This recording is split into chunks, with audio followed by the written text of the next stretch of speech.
Hello, everyone, and welcome to The Vortex, where lies and falsehoods are trapped and exposed. I'm Michael Voris. As America's retreat from global significance continues, it's sometimes helpful to stand back and note what has brought about these series of events. It's also instructive to think about past cultures that lost their preeminence in the world. For example, did the citizens of Rome actually realize that the empire was in decline while it was actually declining? Well, you got to go with, no, they probably didn't. If they did, they'd have done something about it, right? In the case of the American empire, there's something more than just falling from our pinnacle going on. There's active pushing, and those doing the pushing are atheist politicians and judges. Now, I don't mean outright atheists. I mean what we call practical atheists, people who are in practice atheists, the crowd who, in the practice of their day-to-day lives, behave as if there is no God. They go out and campaign and legislate against the natural law in the areas of sexual morality and human life.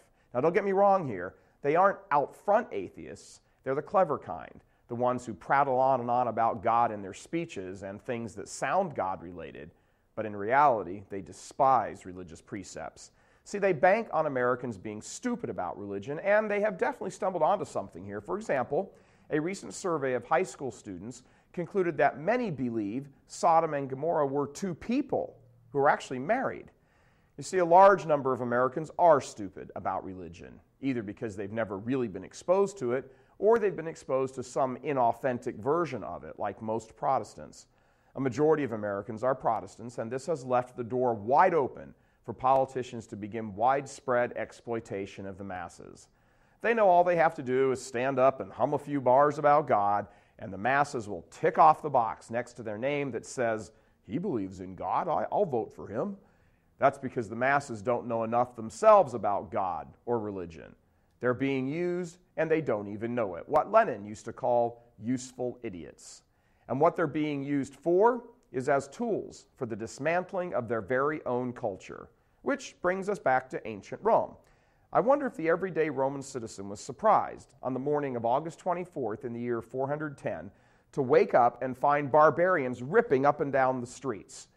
On that morning, Rome was looted, many of its citizens butchered, and large sums of its wealth carried off.